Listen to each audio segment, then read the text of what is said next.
হরিনামের মালিকা গ্রহণ করে তুলসী দাদা সঙ্গে উদ্ধপুণ্ড তিলক দিয়ে আপনার ভিতরে কিঞ্চিত ভক্তি সঞ্চিত হয়েছে কিনা এটা বুঝবার উপায় কি?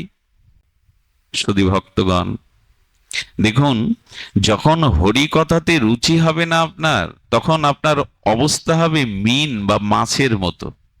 আচ্ছা, মাছগুলিকে যদি দুধের মধ্যে ফেলে দেন, বাঁচবে তো? জলের থেকে দুগ্ধ বস্তুটা উৎকৃষ্ট কিনা? খাঁটি গাভী মাতার দুগ্ধ উৎকৃষ্ট কিনা? তো মাছগুলিকে যদি ভালোবেসে জল থেকে তুলে দুধের মধ্যে ছেড়ে দেন, ওরা ছটফট করবে, মারা যাবে।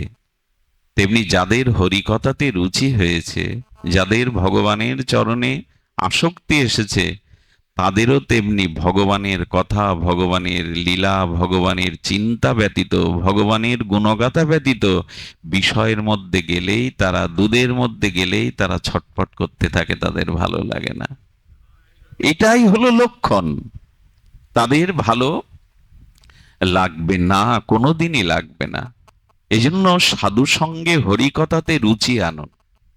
এখানে এসে অনেকের ঘুম পায়, অলসতা আসে, এগুলিকে পরিহার করুন, এগুলিকে অপরাধ বোধ মনে করুন। যে হরিকথাতে রুচি না হওয়াটা বহু জন্মের অপরাধ। হ্যাঁ, হয়তো ভোরে মঙ্গল আরতিতে উঠেছেন, সারাদিন পরিশ্রম করেছেন, নিদ্রা আসতে পারে, কিন্তু ভালোবাসা বা প্রেম যদি হৃদয়ে আসে, তবে জীব খুব সতর্ক হয়ে যায়। প্রেম ভক্তি যদি হরিকথাতে একবার আপনার এসে যায়, আপনি সতর্ক হয়ে যাবেন। এজন্য সাবধানে মহন্ত বচন শুনতে হয়, হরিকথা বড় সাবধানে শুনতে হয়। দেখুন, যদি সাধু সঙ্গে ভজন হতে থাকে, হরিকথা শ্রবণ কীর্তন হতে থাকে, তখন অনর্থ নিবৃত্তি আপনার হবেই।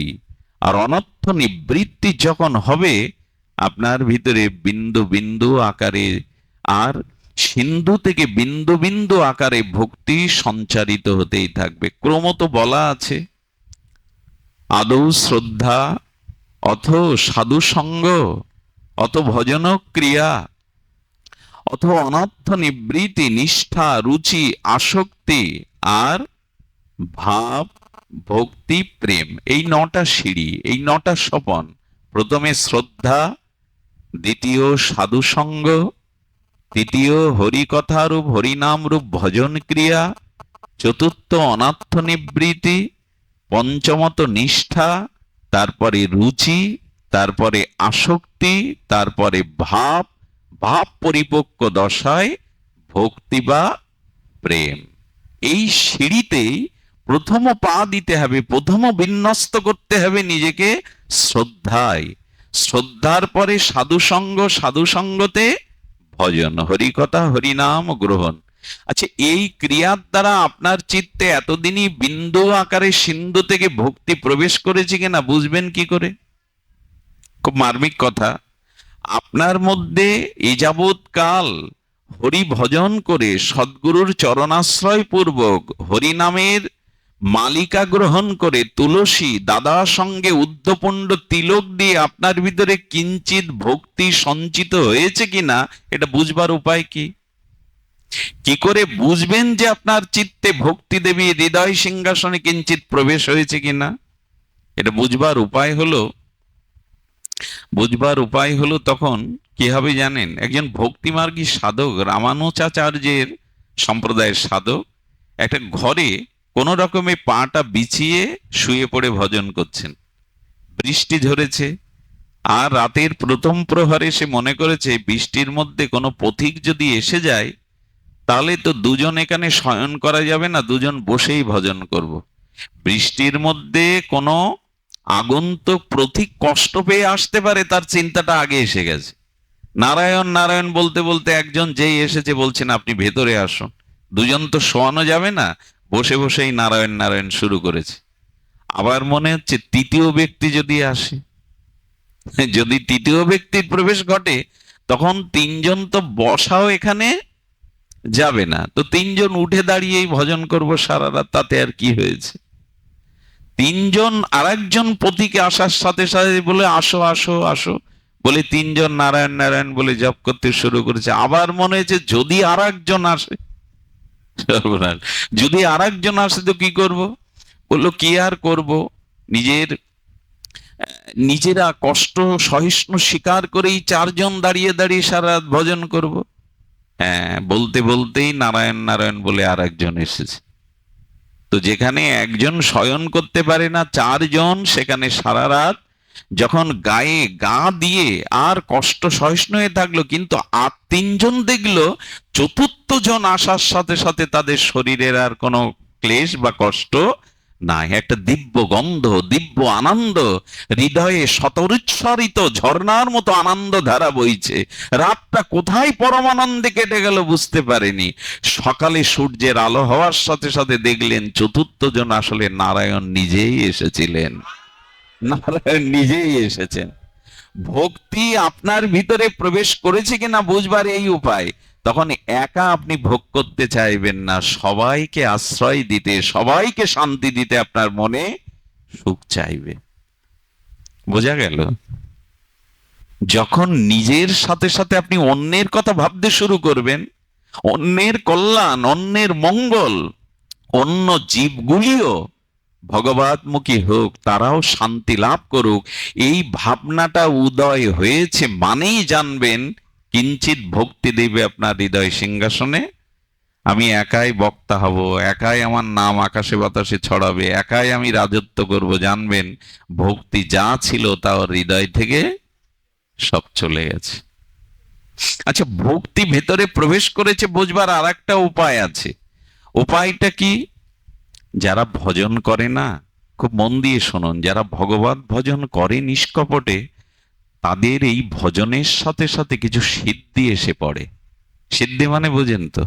সিদ্ধি মানে সে যেটা মনে করবে, কারোর জন্য প্রার্থনা করবে, সেই তার বাসনাটা পূর্ণ হবে। একে বলে সিদ্ধি। অনিমা, লঘিমা, গরিমা, অষ্টাদশ প্রকার সিদ্ধি আছে। কয় প্রকার? 18 প্রকার। কবিরাজ কৃষ্ণ গোস্বামী বলছেন সে ছোট হতে পারে, বৃহৎ হতে পারে, হালকা হতে পারে, ভারী হতে পারে। আশীর্বাদ করলে সন্তানই না সন্তান হতে পারে, দুরারোগ্য ব্যাধি নিরাময় হতে পারে। ভক্তি যেই আপনার হৃদয়ে আসবে, সে আপনার ভিতরে কিছু সিদ্ধি এসে যাবে। সিদ্ধি মানে, এদিকে ধ্যান দিন, সিদ্ধি মানে কি? সিদ্ধি মানে আপনার ভিতরে কিছু মহিমা প্রকাশ হবে। মহিমা প্রকাশ মানে তার প্রতি মানুষ আকর্ষিত হবেই। তার মুখের কোনো বাক্য, তার আচরণের দ্বারা অন্যের কোনো মনোবাসনা, ইচ্ছাগুলি পূর্ণ হতে থাকবে। কিন্তু ভক্তি আপনার ভিতরে প্রবেশ করেছে, ভক্তি যদি অমৃত হয়, তো অমৃত যার মধ্যে এসেছে তার ভিতরে কিছুটা লক্ষণ প্রকাশ হবেই। আপনি কিছু আহার করলেন, তো আহার্য বস্তুটা যদি অতি উত্তম হয়, পুষ্টিকারক হয়, ভেতরে গেলে একটা ক্রিয়া করবে না, আপনার সন্তুষ্টি হবে, ভিতরে একটা প্রসন্নতা আসবে। তো তা ভক্তি যদি অমৃত হয়, আপনার হৃদয়ে আসে, তার তো একটা লক্ষণ দেখা দেবে। সেই লক্ষণটা কি? সিদ্ধি আসলেও ভক্তিযুক্ত সাধক কখনো সিদ্ধির দিকে দৃষ্টি, নিজের নাম, নিজের যশ, নিজের খ্যাতি, নিজের উচ্চাসন বা কিছু একটা বলে দিলাম খেটে গেল, বৃষ্টি এখন আসবে না, আপনারা বসে থাকুন, এলোই না, বাবা ইনি তো মস্ত বড় সাধু, ওনাকে নিয়ে আমি মানত করেছিলাম, আমার ইচ্ছাটা ভগবান পূর্ণ করেছেন। তার মানে ভক্তি আসলেই কিছু সিদ্ধি আপনার মধ্যে আসবে। কিন্তু 99% ভক্তি দেবীর কাছ থেকে, হৃদয় থেকে ভক্তি দেবী চলে যায় যখন কোনো প্রগতিশীল ভজনশীল ভক্ত ওই সিদ্ধিকে নিতে চায়। যখনই সিদ্ধি নিতে চায়, তখন এই হৃদয় আসন থেকে ভক্তি দেবী বহু দূরে বিদায় নিয়ে যায়। আপনি ভক্তি চান, ভক্তির মাধ্যমে সিদ্ধি আসবে। কেন জানেন? রাজরানী যেদিকে যায়, মহারানীর সেবিকাও তো সেদিকে যাবে, যাবে না? তো ভক্তির দাসী হলেন সিদ্ধি। কি বললাম? ভক্তি দেবীর দাসীকে সিদ্ধি। সিদ্ধি মানে আমি যা মনে প্রকাশ করছি, যা মুখে বলছি, কিছু অলৌকিক ঘটনা ঘটে যাচ্ছে। আমাদের বাংলাদেশে বিশেষ করে এই সিদ্ধির জ্বালায় ভক্তি দেবী অনেক দূরে সরে গেছে। এই তাবিজ মাদুলি আর এই সিদ্ধি ফলাতে গিয়ে যেই সিদ্ধিকে দাসীকে নিলে মহারানী থাকবে, যে একই আসনে যদি আপনি দাসীকে বসান, মহারানী এখানে বসবে? ভক্তি দেবী দূরে সরে যাবে। খবরদার, ভজন যারা করে তাদের পেছনে সিদ্ধি আসে, কিন্তু সিদ্ধিটা নিতে গেলে ভক্তি দেবী আর খুব সতর্ক হতে হবে। সতর্ক আর আমরা হয়েছি। সাধু হতে পারলে যদি একটু সিদ্ধি না দেখাতে পারি, বেশি দিন এই রাজ্যে আর চলবে না। খবরদার, সিদ্ধি অন্য কিছু নয়। সিদ্ধি, আচ্ছা দেবতা এসে যদি বলে আমি তোমাকে এই এই সিদ্ধি দিতে চাই, বলবেন ভক্তি দেবীর চরণে পড়ে আছি, আপনি ফিরে যান।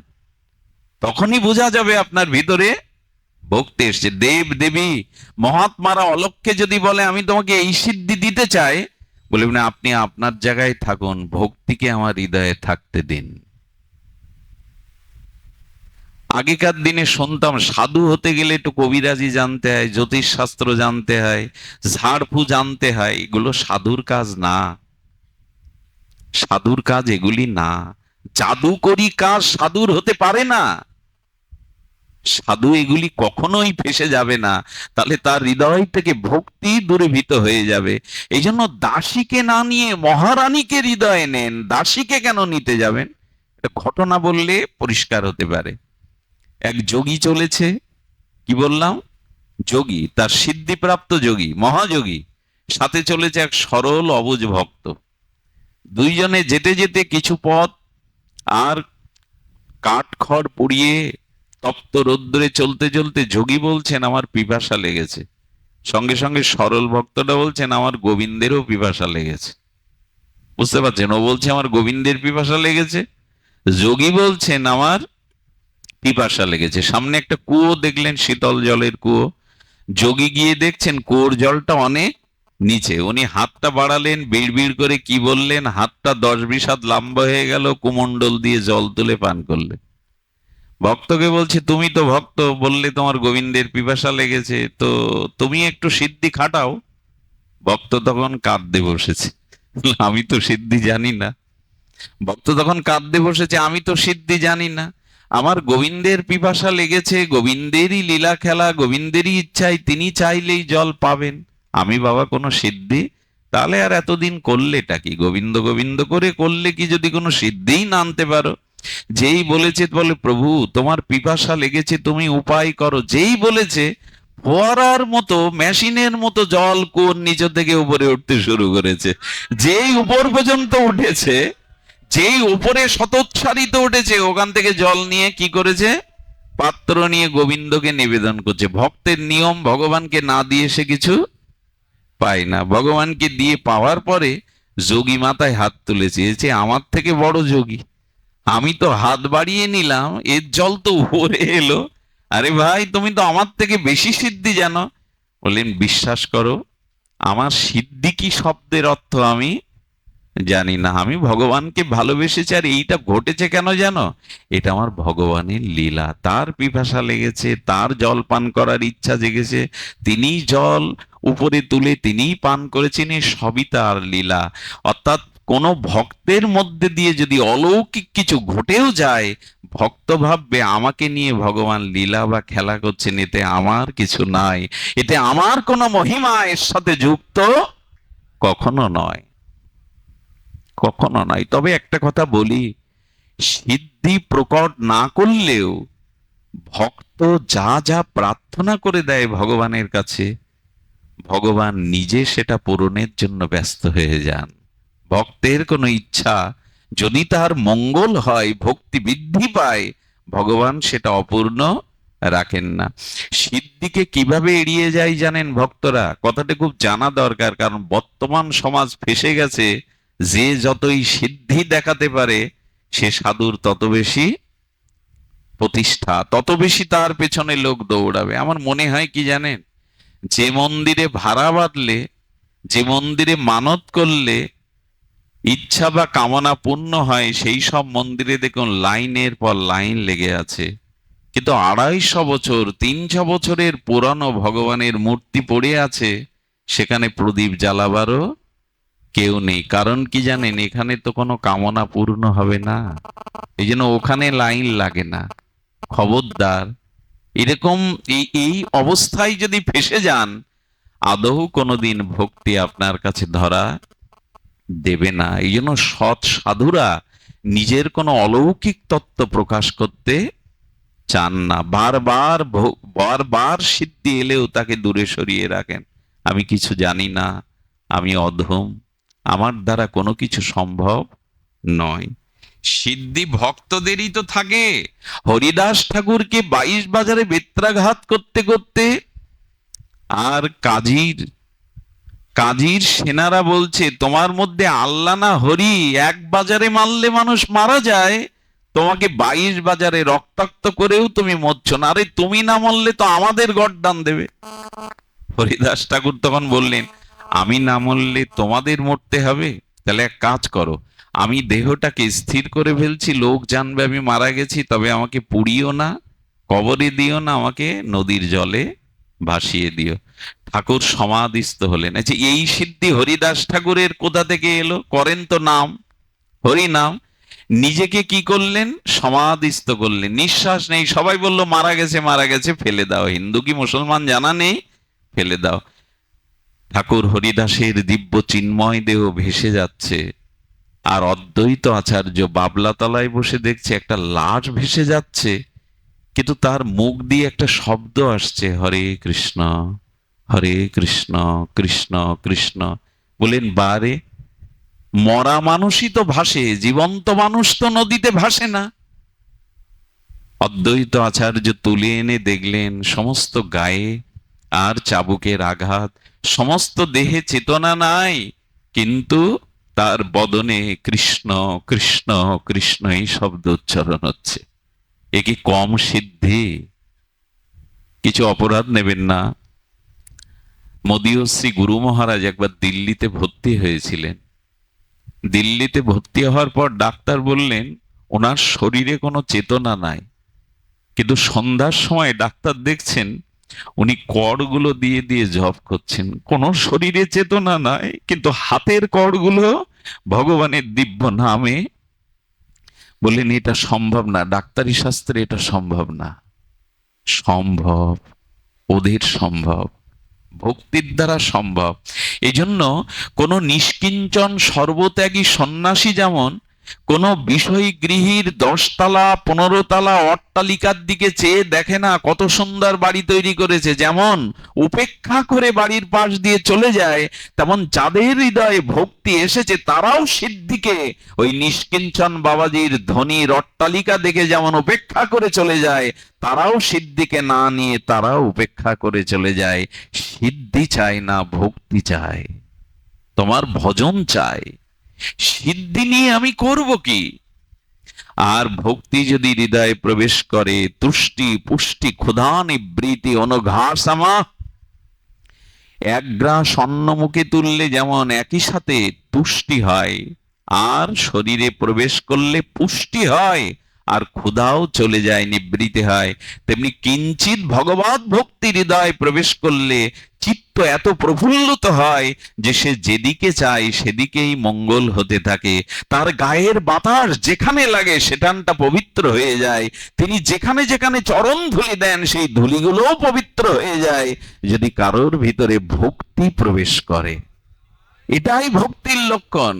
ভক্তি মানে পাণ্ডিত্য না, ভক্তি মানে লোককে মাতানো না, ভক্তি মানে জাদুকর না, ভক্তি মানে কাউকে কিছু বললে সেটা খেটে গেল, পরিপূরণ হয়ে গেল, এমনটা নয়। ভক্তি ভক্তি ভগবানকে তার প্রিয় অনুরাগে রাখতে চায়, তারা সিদ্ধি জাদুকর হতে চায় না। এই জন্য কৃপা করবেন, কখনোই জাদুকরদের পাল্লায় পড়বেন না। সাধু জাদুকর নয়, সাধু জাদু জানে, তবে সেই জাদু হলো আমাকে বিষয়ের পথ থেকে কৃষ্ণ পথে তুলে দেয়, আমাকে কামনা বাসনার প্রতি দুর্গন্ধ নর্দমা থেকে অমৃত সাগরে ফেলে দেয়, ভজন সাগরে ফেলে দেয়। এটাই হলো সাধুর পবিত্র অলৌকিক শক্তি। বিমুখ জীবকে কৃষ্ণমুখী করে দেয়। ভগবত বিমুখ জীবের ভিতরে সত্য সুন্দরের পূজারি করে দেয়। শুদ্ধ ভগবত ভক্তির তিনি আনিয়ে দেন। শুধু ভক্তগণ, এই জন্য বারবার বারবার সতর্ক থাকতে হবে যেন সিদ্ধির দ্বারা আমি আটকে না যায়, কখনো আটকে না যায়। এই জন্য আমাদের ভজনই আশ্রয় করতে হবে। ভক্তি দেবী যা করেন, সুখে থাকো দুঃখে থাকো, গৃহে থাকো বনে থাকো, সদা হরি এই ভক্তের প্রার্থনা। আমি গৃহে থাকি বনে থাকি আর দুঃখে থাকি বা সুখে থাকি, যেন সদা ভগবানকে ভজনা করতে পারি। দ্রৌপদী পঞ্চপাণ্ডবদের ১২ বৎসর বনবাসে এক রাতে তিনি খুদ সিদ্ধ করে পঞ্চপাণ্ডবকে যখন কলার পাতায় কদলী পাতায় পরিবেশন করছেন, তখন দ্রৌপদীর চোখ দিয়ে বিন্দু বিন্দু অশ্রু ঝরছে। কেন জানেন? যাদের একদিন ৫৬ ব্যঞ্জন রাজভোগ আমি নিজ হাতে পরিবেশন করতাম, আজ বনবাসে তাদের খুদ সিদ্ধ খেতে দিতে হচ্ছে। দ্রৌপদীর চোখে জল জেগে যুধিষ্ঠির মহারাজ প্রশ্ন করছে, পাঞ্চালী কাঁদছো কেন? বলে, একটা প্রশ্নের উত্তর মিলাতে পারছি না। বলো। বলো, ধর্ম, ধর্ম তত্ত্বটি, ধর্মের ধর্ম শব্দের অর্থটি বা ধর্ম কাকে বলে এটা আমি মিলাতে পাচ্ছি না। বলে, কেন? বলো, সারা জীবন গোবিন্দের চরণ আঁকড়ে ধরে ছায়ার মতো গোবিন্দ যাদের পাশে থাকে, তারা আজ বনবাসে খুদসিদ্ধ খাচ্ছে। আর সারাটা জীবন যে অসত্য অসুন্দরের পথে চললো, সেই দুর্যোধন দুঃশাসন এখন রাজভোগ সিংহাসনে বসে খাচ্ছে।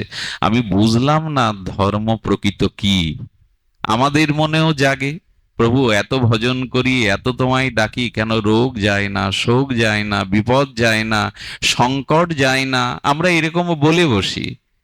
যুধিষ্ঠির তখন হেসে বলছেন, দ্রৌপদী, তার মানে তুমি অর্থ করলে এই যে ধর্ম না করে দুর্যোধনাদি রাজভোগ খাচ্ছে, রাজ সিংহাসনে বসে আছে, আর আমরা ধর্ম করে আজ বনবাসে খুদসিদ্ধ করে ভিক্ষা অন্ন পাচ্ছি। তার মানে তোমার মনের ধর্ম শব্দের এই অর্থ এসেছে, ধর্ম করলে দুঃখ পেতে হয়, ধর্ম না করলে সুখ পেতে হয়। তুমি আসলে ধর্মতত্ত্ব এখনো প্রকৃত অনুভব করতে পারোনি। শোনো, যারা ধর্মের বিনিময়ে নিজের সংসার সুখ চায়, নিজের কামনা বাসা পরিপূরণ করতে চায়, তারা ধর্মের যথার্থ বোধ বা ধর্মের যথার্থ তত্ত্ব তারা গ্রহণ করতে পারেনি। যারা কিছুর বিনিময়ে, অর্থাৎ ধর্মের বিনিময়ে, ভজনের বিনিময়ে ভগবানের কাছে কিছু চায়, এরা ব্যবসায়ী, এরা ধার্মিক কখনো হতে পারে না। আচ্ছা, ৩০ টাকা দিয়ে মুদিখানা দোকান থেকে ১ কেজি লবণ নিলে দোকানদারের সাথে আপনার কোনো সম্বন্ধ হওয়ার দরকার আছে? কোনো প্রীতি জন্মাবে? কারণ আপনি অর্থ দিয়েছেন, তার বিনিময়ে দ্রব্য নিয়েছেন। তো আমি ভগবানকে ভজন করলাম, তার বিনিময়ে নিজের কামনা বাসনা পরিপূরণ করলাম। এ তো ব্যবসায়িক বৃত্তি হয়ে গেল। এখানে ভক্তির কোনো স্থান। বলেন, শোনো, ভগবান যে অবস্থায় রাখেন, যেখানেই রাখেন, সেই বিড়ালির বাচ্চার মতো। বিড়ালির বাচ্চাটাকে কি করে? কখনো খাটের উষ্ণ চাদরের মধ্যে রাখে, কখনো মা তাকে উনানের ছায়ের গাদার মধ্যে রাখে। বিড়ালির বাচ্চা মনে করে, এই আমার যেখানে সুখ, আমার মা সেখানেই রেখেছেন, আমার বিচার করা উচিত নয় যে মা আমাকে কোথায় রাখবে। তেমনি ভগবান যে অবস্থাতেই রাখুন, কাঙাল ভিখারি করে, সেটাই আমার জন্য মঙ্গল মনে করাটাই হলো প্রকৃত ধার্মিকের লক্ষ্য। কেউ কেউ দেখবেন অভিমান করে বলে, এত ডাকলাম, এত পূজা অর্চনা করলাম, এত মানা চেনা করলাম, ও ইচ্ছা পূরণ হলো না, ধর্মকর্ম বলে কলিযুগে কিছু বয়ে গেল তাতে ভগবানের। অনেকেই অভিমান করে বলে, আর আমি এইসব পথে ও অনেক করে দেখেছি, অনেক মানা চেনা করে দেখেছি, কাজ হয় না, তাতে ভগবানের বয়ে গেল। এরকম অভিমান করবেন না, এটা মূঢ়তা। অনেক কিছু করলাম, আমার ইচ্ছা পূর্ণ হলো না। গোবিন্দ বললেন, দেখো, আমাকে ভজন করলে তুমি যা চাইছো আমি তোমায় দেব না। যা পেলে তোমার ভক্তি নষ্ট হবে, আমার প্রতি তোমার শ্রদ্ধা নষ্ট হবে, আমি তা তোমাকে দেব না। এই জন্য ভগবত ভজনের মধ্যে আমাদের চাইতে হবে তাই, তুমি যা ভালো বোঝো তাই করো প্রভু। নিজের কোনো সিদ্ধি চাইবেন না, নিজের কোনো কামনা পূরণের জন্য সামনে ভগবানকে রাখবেন না, সেবা পূজা করবেন না, তাতে ভক্তি আসবে না। হয়তো সংসারের চাওয়া পাওয়া মিটবে, কিন্তু ভক্তি কখনো আসবে না। এই জন্য এই জন্য ব্রজের ব্রজের দিকে আমাদের বারবার কেন দৃষ্টি যায় জানেন? বৃন্দাবনের দিকে আমাদের দৃষ্টি যায় কেন? দৃষ্টি যায় এই জন্য, ব্রজের ভজনটা, ব্রজ প্রেমটা এই শুদ্ধ নিরপাদি কেবলা নিষ্কামা ভক্তির পরিচায়ক। এই জন্য ব্রজে না গেলে, ব্রজের ভাবকে, অনুরাগকে, গোপীদের অনুরাগকে হৃদয়ে না নিলে কোনোদিনই বোঝা যাবে না বিশুদ্ধ প্রেম কাকে বলে।